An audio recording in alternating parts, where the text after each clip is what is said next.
nous allons rester dans le milieu scolaire avec cette nouvelle que nous avons apprise la dernière fois.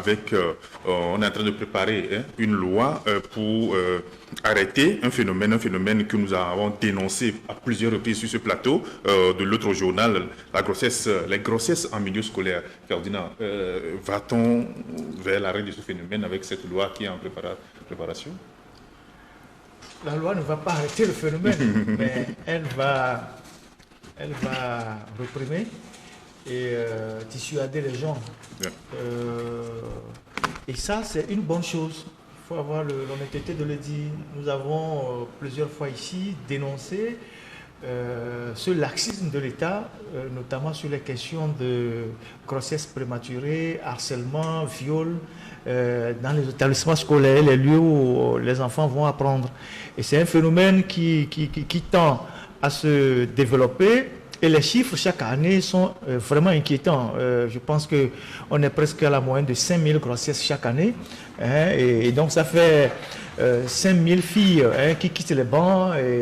C'est une déperdition scolaire et c'est des charges pour l'État. On parle des grossesses. On oublie aussi qu'il y a le viol et qu'il y a le harcèlement, il y a les notes sexuellement transmissibles. Et donc, je pense qu'il faut mettre de l'ordre dans tout ça. C'est vrai qu'à l'époque, il y avait une loi, je pense que c'était la loi de 10 mars, si je ne me trompe, qui réprimait le phénomène. Et avec le temps, on a laissé faire. Donc aujourd'hui, il faut remettre de l'ordre dans le milieu scolaire et en luttant contre ces phénomènes-là qui compromettent la vie des élèves, surtout les filles, et qui les amènent à quitter les bancs.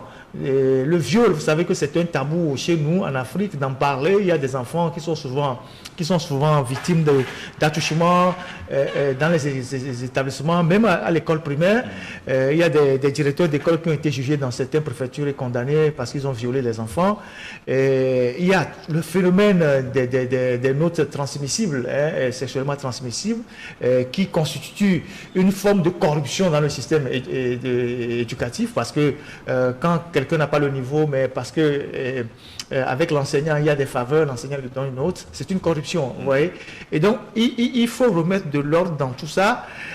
Moi, j'attends de voir, parce que là, ils sont à l'étape de réflexion. Il nous a été dit qu'on a rassemblé des universitaires, des spécialistes pour faire une réflexion, un atelier en vue de proposer des pistes et donc avoir un projet qui sera soumis au Conseil des ministres. Je pense qu'il faut aller très vite et surtout que chaque année, le décompte se fait comme le ministère de la Sécurité aussi fait le décompte des accidents, parce que souvent, les chiffres qu'on a, quand l'UNICEF fait son rapport, déjà en fin d'année, on a dit à 2000 et quelques grossesses à la moitié de l'année.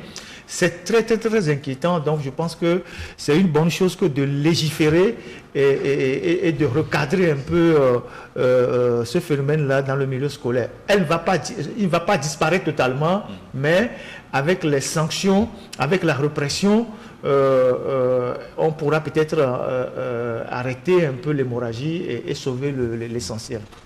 Merci beaucoup, Ferdinand. Luc, oui, c'est la question. Oui. Je pense que cette activité-là, cette réflexion qui est en train de mener participe du besoin d'assainir le monde scolaire. Et donc, comme il a dit, on ne peut pas manquer de saluer une initiative pareille, voilà, qui permet de réguler de façon plus saine le monde scolaire. Et je crois que le ministre est précisément dans son rôle en faisant ce genre d'initiative.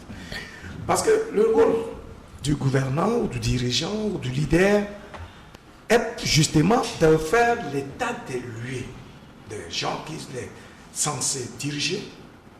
Et ensuite, à partir de l'état des lieux, là, il définit une vision. Et quand il définit une vision, il définit une méthode par laquelle il va réussir à implémenter sa vision et à arriver au bon port, bien sûr avec l'adhésion volontaire de des gens qu'il dirige, etc., etc. Donc, en cela, on peut considérer que le ministre Kokoroko a bien observé que le monde scolaire est infesté d'un certain acte qui ne sont pas de certains actes qui ne sont pas orthodoxes, notamment liés précisément à ces abus sur les jeunes filles et tout. Et donc, il veut prendre des dispositions et tout ça. Mais, comme Ferdinand l'a dit tout à l'heure, la loi à elle seule ne peut pas résoudre de façon substantielle et significative le problème. Il faut se poser les bonnes questions. Pourquoi les élèves se laissent abuser? Pourquoi les enseignants ont-ils cette tentation de jeter leur dévolu sur les enfants, etc. Lorsque vous posez ce genre de questions, vous allez remonter, vous verrez que cela participe aussi de la question de l'épanouissement même des esprits dans le monde scolaire. Un enseignant suffisamment épanoui, qui a les moyens de bord qu'il faut, peut faire la cour facilement à des filles dehors. Vous êtes d'accord avec moi? Donc, lorsque les enseignants commencent à vous réclamer des choses élémentaires pour pouvoir vivre heureux, et puis vous trouvez que c'est une fronde, et vous êtes prêt à les enfermer, il y a aussi un problème. Ça veut dire que pour pouvoir faire passer vos messages à des gens dont la mission est de semer dans l'esprit des apprenants, des valeurs, des vertus, une vision, une envie de vivre en tant que contributeur d'une société, il y a tout un travail à faire. Donc, je veux tout simplement dire que au-delà de la loi, il faut que les gouvernants s'inscrivent dans la perspective d'une sensibilisation, d'un travail de pédagogie auprès aussi bien des élèves que des enseignants eux-mêmes. Ça, c'est d'une part. Et de deux, de veiller à l'épanouissement effectif des enseignants qui sont les premiers concernés par le besoin de donner des exemples aux élèves. Est-ce que vous comprenez? Parce que l'enseignant, comme je l'ai dit, c'est le premier élément inspirateur de l'élève. Parce que lorsque vous sortez du cadre familial, où vous êtes inspiré par votre mère ou votre père, la seconde personne que vous voyez pour l'essentiel de votre journée, c'est votre enseignant. Est-ce que vous voyez? Donc, il va falloir que l'enseignant lui-même soit un modèle. Mais comment l'enseignant va arriver à être modèle en marge d'un travail en amont qui est fait sur lui? Donc, il faut éviter de clochardiser les enseignants eux-mêmes. Il faut éviter de les traiter comme des petits-enfants. Il faut les valoriser. Et lorsque vous les valorisez, et vous savez que vous avez mis le maximum pour faire d'eux des citoyens intègres, vous serez en mesure alors de leur appliquer la loi dans sa rigueur lorsqu'ils dérivent, lorsqu'ils dévient, lorsqu'ils sortent du champ de vision qui est défini de commun accord et dont ils sont supposés être les porteurs. Est-ce que vous voyez? Donc c'est tout un travail, c'est une réflexion, c'est un besoin d'assainissement continu de tout le système éducatif togolais, aussi bien dans la charpente dirigeante que dans l'ensemble des apprenants comme des enseignants. C'est ce que moi je pense. Oui, mais ça part de la cellule familiale. Hein. Bien sûr. Ça part de la cellule familiale. Et Luc venait de le dire, il faut beaucoup de pédagogie. Ça veut dire que depuis la maison, il faut que les parents apprennent aussi à parler à leurs enfants. Dès qu'ils commencent par voir que leurs enfants sont d'un certain âge et qui peuvent être la cible des prédateurs sexuels, parce qu'effectivement c'est des prédateurs sexuels. Il faut commencer par parler aux enfants, puisque les enfants, il leur arrive des choses qu'ils n'ont pas le courage de venir dire à leurs parents. Il faut que les langues se délient. Vous voyez, si l'enfant a fait l'objet d'attouchement, si l'enfant a fait l'objet de harcèlement, parce qu'il y a certains enseignants, à force d'harceler l'enfant et que l'enfant ne cède pas, ils déversent sur l'enfant sur les notes, en lui donnant les mauvaises notes. C'est pourquoi on parlait de notes sexuelles. Voilà, il faut que les enfants arrivent à briser le silence, à pouvoir s'exprimer à parler à leurs parents. Et comme Luc le dit aussi, il faut mettre à contribution les associations des parents d'élèves pour la sensibilisation, la pédagogie. Il faut trouver des périodes où il faut venir parler aux enfants. Il faut faire des émissions. Il ne faut pas que nos médias soient seulement des médias de télé-réalité, des trucs brésiliens, tout ça. Pour avoir un citoyen modèle, les médias exercent une puissance terrible. Aujourd'hui, les enfants sont la proie facile des réseaux sociaux. Le phénomène le plus hilarant aujourd'hui, c'est TikTok. Tous les enfants sont sur là en train de s'amuser et que personne ne contrôle.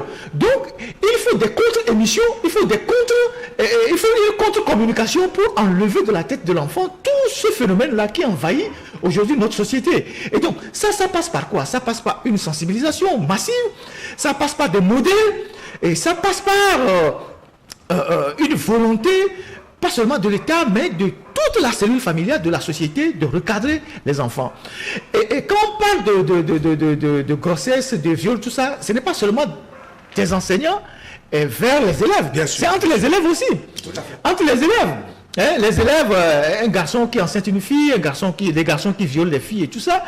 Et donc, on verra, lorsque les éléments de la loi seront esquissés, qu'est-ce que ça va être, quels sont les aspects que cette loi va prendre en compte. Mais c'est un phénomène qui concerne toute la société. Et ça concerne tous les éléments qui sont dans la société. Ce n'est pas seulement à l'État seul de le faire, c'est depuis la cellule familiale, c'est comment surveiller vos enfants quand ils sont à la maison, ils regardent la télé, ils ont un téléphone à la maison avec qui ils parlent, quels sont les messages qu'ils échangent, est-ce qu'il y a des choses. Donc c'est tout ça qu'il faut voir et multiplier et avoir une vigilance accrue sur les enfants. Donc, vous savez, dans nos pays où sévit la pauvreté, où les gens travaillent, ils sont mal rémunérés, ils ont l'habitude de dire celui qui travaille à l'hôtel vit de l'hôtel. Donc, de temps en temps, il y a quelques enseignants qui essayent de vivre de l'hôtel. C'est un phénomène qu'il faut de plus en plus. Donc, c'est un phénomène qu'il faut combattre. Mais il faut aussi envisager une vie pour les enfants, pour les filles qui prennent la grossesse, parce que la grossesse ne doit pas être l'arrêt de l'éducation de l'enfant.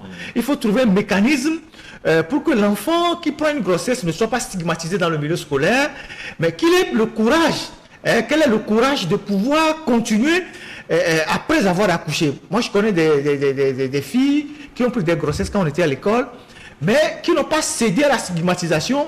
Elles ont continué leurs études et sont sorties les meilleures. Donc, prendre une grossesse de façon, par inadvertance, je peux le dire ainsi, ne doit pas être la fin de la scolarité d'une fille. Donc, il faut étudier le phénomène dans son ensemble. Il faut impliquer tous les experts, les enseignants, les pédagogues, les spécialistes, les psychologues, pour sortir une bonne loi, pour recadrer ne serait-ce que le milieu scolaire. Et bon, à l'université, on est déjà assez majeur, on est libre de prendre les décisions, mais déjà dans le milieu scolaire, il faut recadrer tout ça pour que, bon, le parent, lorsqu'il envoie sa fille à l'école, il ne l'envoie pas pour lui ramener une grossesse, il l'envoie pour lui ramener un diplôme, quoi. Voilà ce que je voulais dire. Par rapport à ce qu'il venait de dire, lorsque le ministre Kokoroko était au lycée de Nassablé, il a tenu un propos quand même qui était intéressant, au-delà des missiles qui ont fait. Il a dit qu'en fait, les parents ont démissionné de leur mission d'éducation. Et qu'en fait, l'éducation, c'est à la maison. Ouais. Et l'instruction, c'est à l'école. Ça, de ce point de vue, il a irréfutablement raison. Maintenant, pourquoi les parents ont-ils démissionné? C'est peut-être parce qu'ils sont dans une situation où ils n'ont plus de repères. Ça veut dire que nous participons ou bien nous assistons à une déstructuration, à un affaissement des valeurs en fait qui consolident la vie sociale elle-même. Et là, c'est à ce niveau justement que la question de l'utilisation des médias, en tout cas des créneaux alternatifs, pour remonter la pente en ce qui concerne les valeurs que doivent incarner une société, intervient.